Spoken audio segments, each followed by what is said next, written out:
ఎంత దుర్మార్గుడో, ఎంత నీచుడో చూడండి. కాల పరిస్థితి ఏమైపోతుంది, మానవత్వం మంట గడిచిపోతుంది. చూస్తుండగానే ఆ బిడ్డ ఎందుకు నమ్మిపోయిందో తెలియదు, కానీ ఈరోజు ఆ చిన్న ఆ సహోదరిని నమ్మించి తీసుకెళ్ళిన వ్యక్తి తనతో పాటు ఒక ఏడుగురుతూ ఆమె శరీరాన్ని పలహారముగా పంచాడు. చెప్పలేకపోతున్నాం, చెప్పడానికి నోరు రావట్లేదు. ఆ చెల్లిని నమ్మించి నైవంచన చేసి, బైబిల్లో మనుషుడు ఎలాగ బ్రతకాలి, మనుషుడు ఎలాగ జీవించాలి, తల్లిదండ్రులుగా ఉన్నవారు బిడ్డలని ఎలాగ సంరక్షించాలి,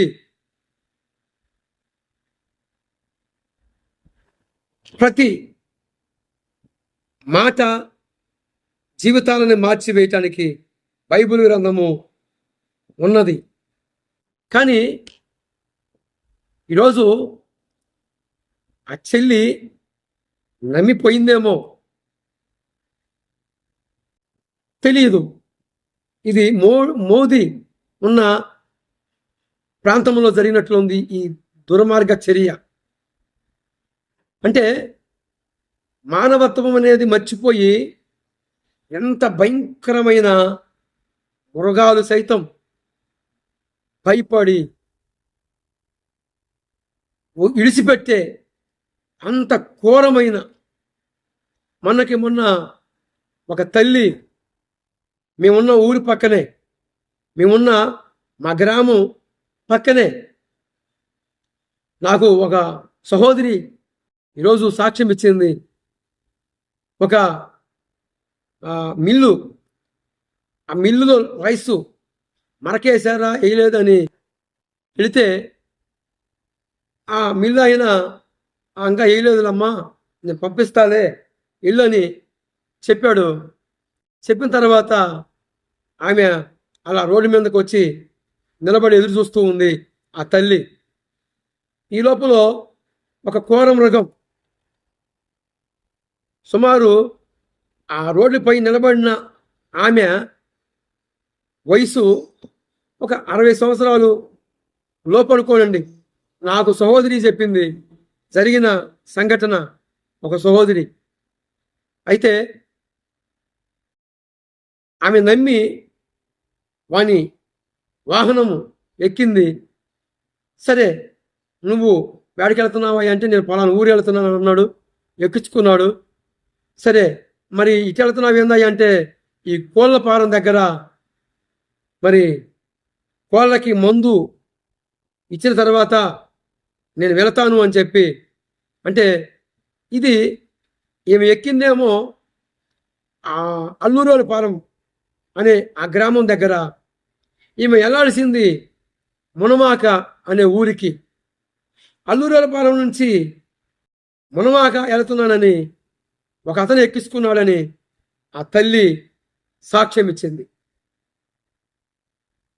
అయితే ఎంత దుర్మార్గంగా, ఎంత నీచంగా,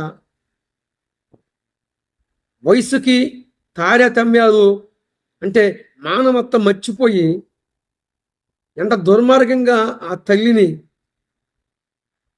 మెడలో ఉన్న చిన్న మంగళసూత్రం అంట ఆ మెడలో ఉన్నది లాగేసుకొని తర్వాత ఆమె మీద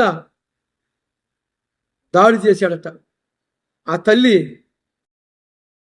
అక్కడ కొద్దిగా దూర ప్రాంతంలో ఆ రోడ్డు పైన జామకాయలు అమ్ముకునే వారి దగ్గరకు వచ్చి వారు ఆమె చెప్పిన సంగతి విని వెంటనే ఆటోని పిలిపించి హాస్పిటల్కి చేర్పించారట. ఇది ఆ సహోదరి చెప్పింది. ఇలాంటి దుర్మార్గుల్ని ఏం చేయాలని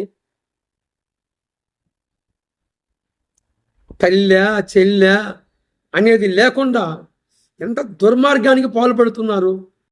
ఏమండి, ఏంటి, ఏం జరుగుతుంది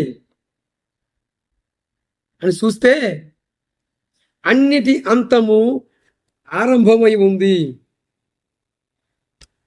ఇక వస్తున్న ఆయన ఆలోచన చేయట్లా, రాబోతున్నాడు వాని క్రియ చొప్పున జీతం ఇవ్వటానికి. మీకు తెలుసా, బైబిల్ గ్రంథంలో చెప్పబడిన ప్రతి మాట నెరవేరుతుంది.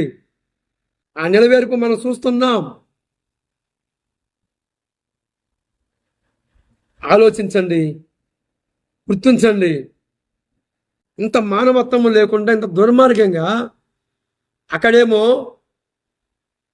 స్కూల్లో నుండి మరి ఆ చెల్లి ఎలాగ నమ్మి వెళ్ళిందో ఏమో తెలియదు, కానీ ఈరోజు చూడండి, తల్లిదండ్రులుగా ఉన్నవారేమో బిడ్డల మీద ఎన్నో బాధ్యతలు, ఆశలు పెట్టుకొని ఉన్నారు. వీరు క్యారేజీ దగ్గరికి వెళ్ళి ఏం చేస్తున్నారయ్యా అంటే పైశాసికమైన వాంఛలకి